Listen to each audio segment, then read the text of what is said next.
Halo Sobat Biota, selamat datang di Zona Sekolah. Materi ke-8 bab pertumbuhan dan perkembangan pada hewan serta tumbuhan.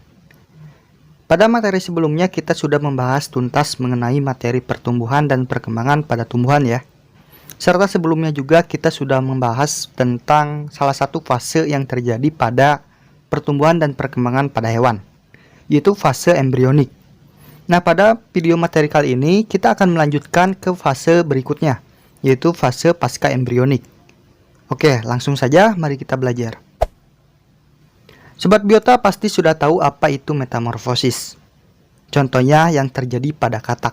Nah, metamorfosis ini merupakan salah satu contoh pertumbuhan dan perkembangan pada hewan di fase pasca embrionik.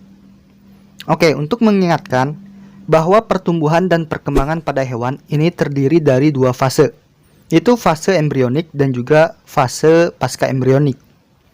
Fase embrionik merupakan fase pertumbuhan dan perkembangan hewan yang terjadi saat sebelum dilahirkan atau sebelum telur menetas.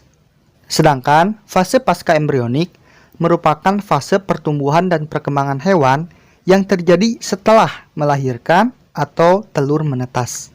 Nah sob, pada materi fase pasca embrionik pada hewan ini, pembahasan kita akan meliputi metamorfosis, metagenesis, dan juga regenerasi. Nah, kita akan bahas satu persatu. Kita mulai dari metamorfosis. Metamorfosis. Metamorfosis ini berasal dari kata meta yang artinya berubah dan morf yang artinya bentuk. Dengan kata lain, metamorfosis dapat diartikan sebagai rangkaian perubahan bentuk tubuh pada hewan dalam satu siklus hidupnya, dari telur sampai nantinya menjadi individu dewasa. Nah sob, metamorfosis ini terjadi di beberapa hewan, terutama pada serangga dan juga katak biasanya. Makanya kita akan bahas lebih detail nih, mulai dari metamorfosis yang terjadi pada serangga. Jadi sob, untuk serangga metamorfosisnya itu dapat dibedakan menjadi dua, yaitu ada metamorfosis sempurna atau holometabola dan juga metamorfosis tidak sempurna atau hemimetabola. Untuk perbedaannya seperti ini sob. Kalau untuk holometabola, ini merupakan perubahan bentuk tubuh yang drastis. Artinya, dari larva sampai imago atau individu dewasanya itu tidak mirip sama sekali, memiliki perubahan yang drastis. Nah, salah satu alasan mengapa ada perubahan bentuk yang drastis pada metamorfosis sempurna ini adalah adanya fase yang namanya fase pupa atau fase kepompong. Di mana biasanya jika serangga sudah memasuki fase kepompong, mereka akan melakukan perubahan drastis di dalam tubuhnya atau memodifikasi tubuhnya menjadi bentuk yang sangat berbeda dari sebelumnya. Oke, untuk lebih jelasnya kita akan ambil contoh metamorfosis pada kupu-kupu. Jadi kalau kita urut metamorfosis pada kupu-kupu, itu dimulai dari telur, kemudian menjadi larva atau ulat, terus menjadi pupa atau kepompong, baru menjadi imago atau individu dewasa yang kita kenal sebagai kupu-kupu. Nah, kalau kita perhatikan nih, bentuk ulat, kepompong, sampai kupu-kupu itu memiliki bentuk yang sangat berbeda dan perubahannya juga memiliki perubahan yang drastis. Makanya, metamorfosis pada kupu-kupu itu dimasukkan ke dalam metamorfosis sempurna karena memiliki perubahan bentuk yang sangat drastis di masa hidupnya. Nah, kalau kita simpulkan nih, ada dua hal penting pada metamorfosis sempurna, yaitu terdapat perubahan bentuk yang drastis dan biasanya terdapat fase pupa atau fase kepompong. Oke, sekarang kita lihat metamorfosis tidak sempurna atau yang disebut dengan hemimetabola. Nah, perbedaan dengan metamorfosis sempurna, kalau pada metamorfosis tidak sempurna ini, itu perubahan bentuk hewannya tidak memiliki perubahan yang drastis. Soalnya pada fase ini tidak memiliki fase pupa atau kepompong di masa hidupnya. Melainkan di metamorfosis ini itu memiliki fase nimpa atau hewan muda di masa hidupnya. Untuk contohnya kita bisa lihat fase metamorfosis pada belalang, di mana ini berawal dari fase telur, kemudian menjadi nimpa atau hewan muda, dan berakhir menjadi individu dewasa. Nah, kalau kita perhatikan nih, di metamorfosis tidak sempurna ini itu tidak memiliki fase kepompongnya. Dan kalau kita lihat, antara fase nimpa dan juga individu dewasanya itu tidak memiliki bentuk yang jauh berbeda. Namun mungkin hanya beberapa perbedaan yang terdapat pada kedua fase ini. Bisa seperti contohnya pada ukuran dan juga penambahan struktur yang baru, seperti sayap contohnya. Nah, ini bukti bahwa perubahan bentuk pada metamorfosis tidak sempurna itu tidak terlalu drastis. Nah, terus apa sih yang mempengaruhi metamorfosis pada serangga? Nah, salah satu yang mempengaruhi metamorfosis pada serangga adalah hormon, sob. Untuk memudahkan kita ambil contoh hormon metamorfosis serangga pada kupu-kupu. Nah, jadi begini, sob. Di metamorfosis pada kupu-kupu, perubahan dari larva sampai imago itu akan dipengaruhi oleh dua hormon utama, yaitu Juvelin hormon dan juga hormon ecdysone. Untuk perbedaannya, kalau untuk Juvelin hormon atau JH, ini memiliki fungsi mempertahankan fase larva, sekaligus mempengaruhi hormon ecdysone. Nah, maksudnya yaitu untuk mengatur kapan larva untuk berkembang menjadi pupa. Nah, sedangkan hormon ecdysone ini berfungsi untuk merangsang ekdisis atau pergantian eksoskeleton pada fase larva dan juga untuk mendorong pertumbuhan larva menjadi pupa atau kepompong. Untuk lebih jelasnya kita lihat hubungan antara kedua hormon ini. Jadi pas waktu fase larva yang fase awal nih, JH dan juga ecdysone-nya itu sama-sama tinggi. Terus di fase larva akhir, kedua hormon ini juga sama-sama tinggi. Nah, kalau seperti ini, itu akan menunjukkan kalau saat JH tinggi, maka hormon ecdysone akan memicu ekdisis atau pergantian eksoskeleton dan tidak akan mengubah ulat menjadi kepompong. Sekarang kita lihat fase pupanya atau fase kepompongnya. Itu di saat fase ini, ecdysone-nya tinggi, sedangkan JH-nya menjadi rendah. Nah, kalau seperti ini, itu artinya jika JH rendah, maka hormon ecdysone itu akan bekerja untuk mendorong perkembangan larva menjadi pupa. Nah, hal ini yang dimaksud dari salah satu fungsi hormon JH ya, yang dimana berfungsi untuk mempengaruhi kinerja dari hormon ecdysone, sob. Nah, oke, jadi itu ya metamorfosis pada serangga. Sekarang kita lihat bagaimana metamorfosis pada katak. Sama seperti serangga, katak juga memiliki tahap metamorfosis. Urutannya dimulai dari telur, kemudian menjadi larva atau kecebong, yaitu dengan ciri-ciri memiliki ekor serta bernapas menggunakan insang. Kemudian menjadi katak muda, dengan memiliki ciri-ciri yaitu ekor, serta kaki dan mulai bernapas menggunakan kulit serta paru-paru. Dan terakhir akan menjadi katak dewasa, yang tidak memiliki ekor, tubuh lebih besar, dan siap bereproduksi.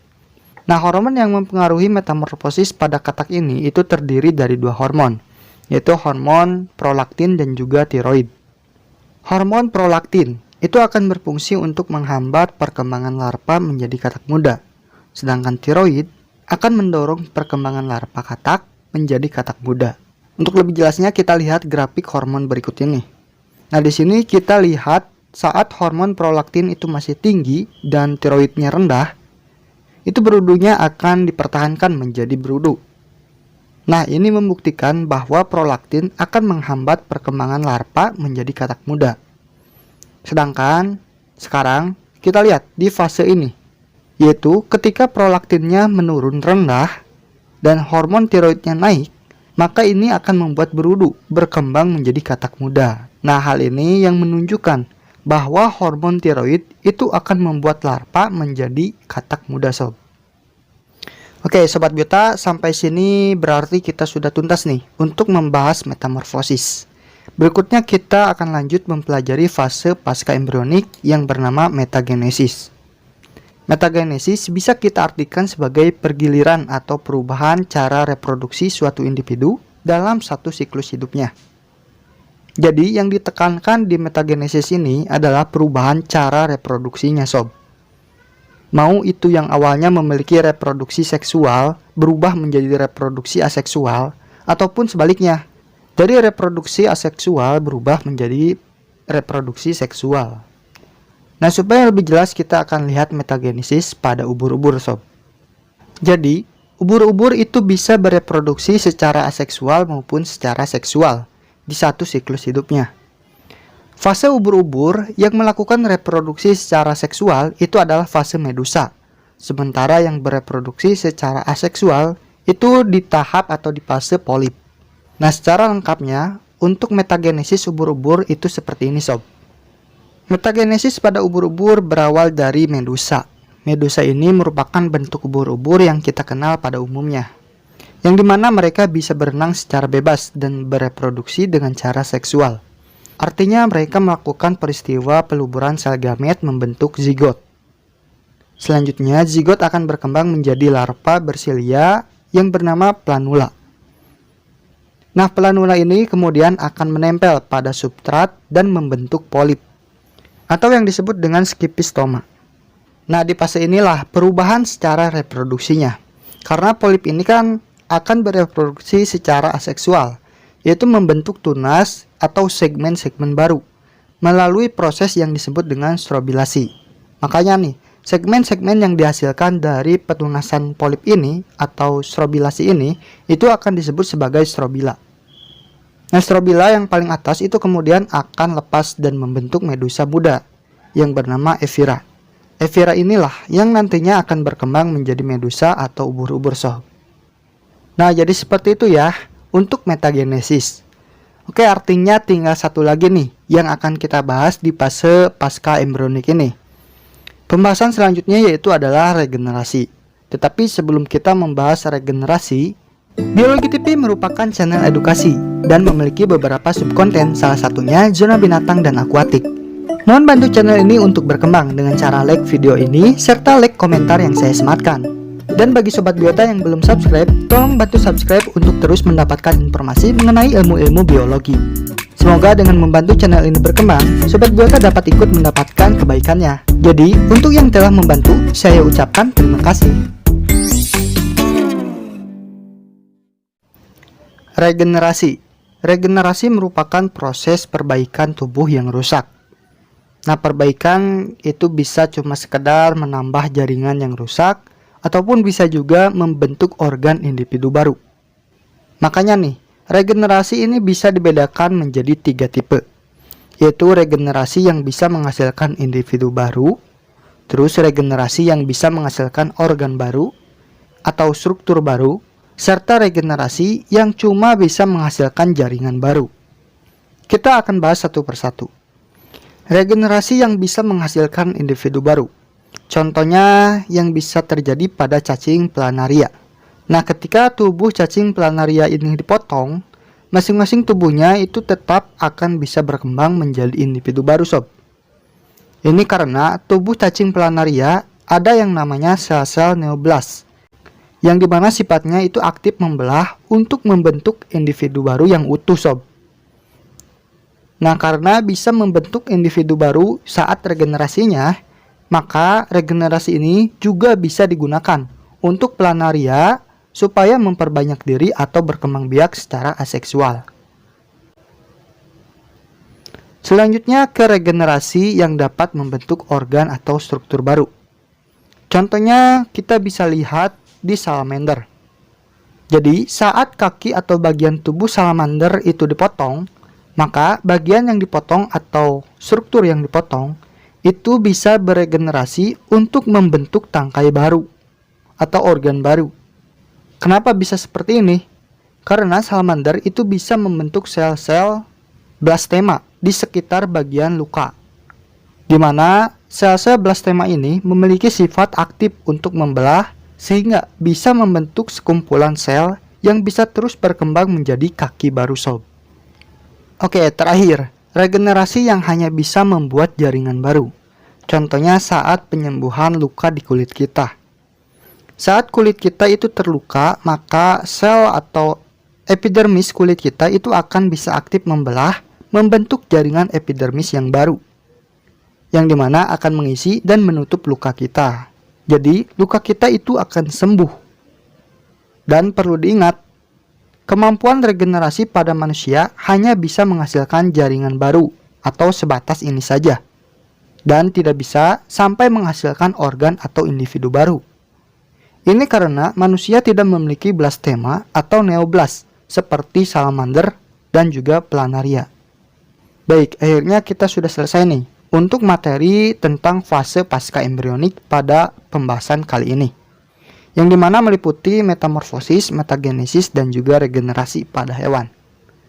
Oke, semoga apa yang saya sampaikan bisa berfungsi, bermanfaat, dan hidup untuk Sobat Biota semua. Jangan lupa tonton dan pelajari materi selanjutnya serta video pembelajaran lainnya. Jadi see you next video sob.